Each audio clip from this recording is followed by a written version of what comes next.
to hear from the author himself, Wellington Aguiar.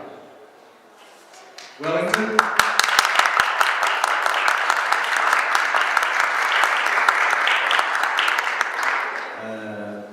It's a pleasure to be here, to have all of you in this special moment that I'm enjoying. I always thought about this day, and the day came, and thanks God for that. He gave me the inspiration to write this book. When I first had contact with this idea struck me. You know, I had never thought that things would be like this. Then, after that moment, I started paying more attention to the subject dinosaurs. Everything that I could find, I read it. I tried to understand it the deepest way I could.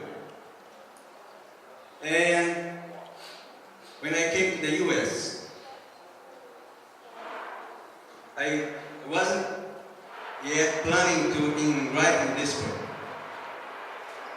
But as I started studying the language, and I had made a decision on getting some more technical literature in science so I could improve my vocabulary, I came across a dinosaur book, and that was written by Dr. David Norman from Oxford, England. The book was so impressive.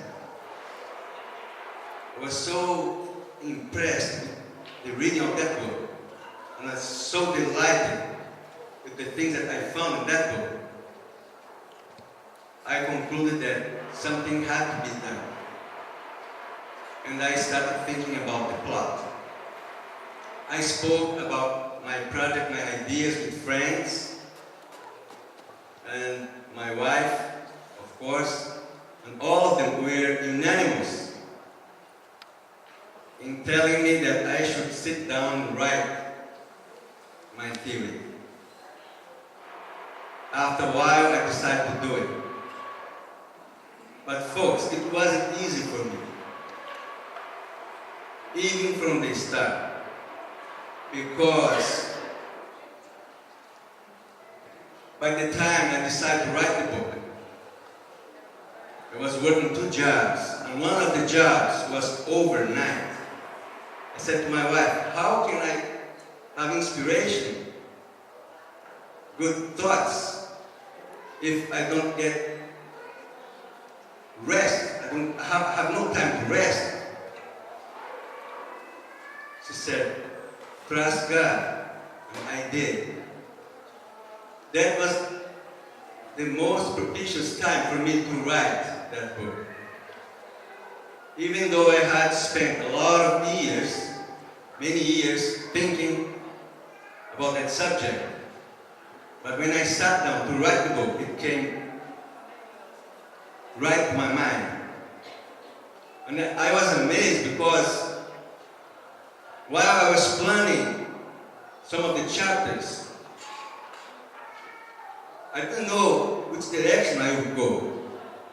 But suddenly, inspiration came to me. That's the way that God guides His people when He wants people to do something for Him. He gives them inspiration. He doesn't put the words, the exact words, in their mouths or in their minds, but He gives them ideas. He gives them the thoughts so they can use their skills that He has given them to write down what He wants them to write. And that